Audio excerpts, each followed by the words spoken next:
बोला बोला सरस्वती मैया की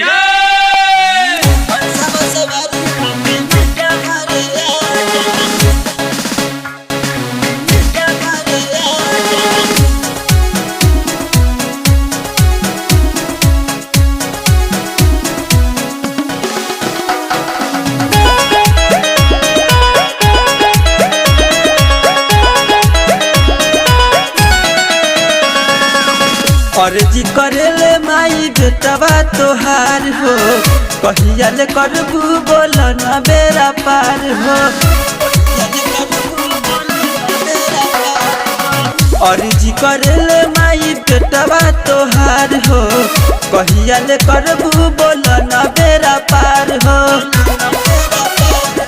बिना बाली बिना के तार तू बजा जा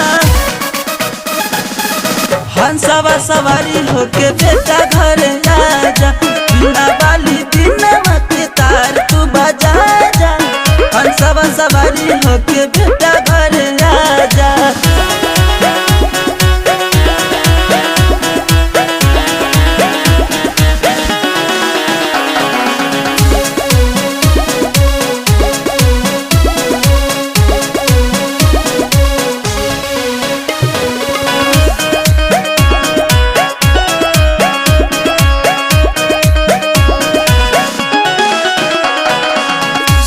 के दाता हऊ विद्या के दानी पैदा उधार आके मैया रानी।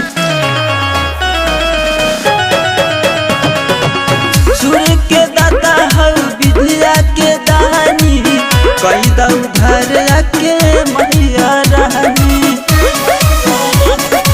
आवे ना समझे कुछ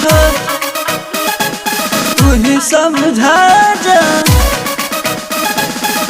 हंसवा सवारी होके बेटा घर आजा। बिना बाली बिना के तार तू बजा जा हंसवा सवारी होके बेटा घर आजा।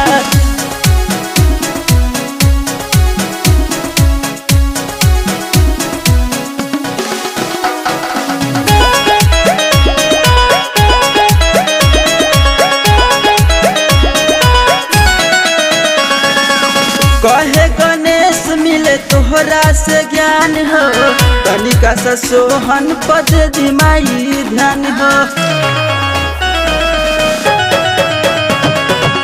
कहे गणेश मिले तोहरा से ज्ञान हो तनिका सा सोहनो पद दिमाई ध्यान हो। आवा माई बेटावा के भगिया जगा जा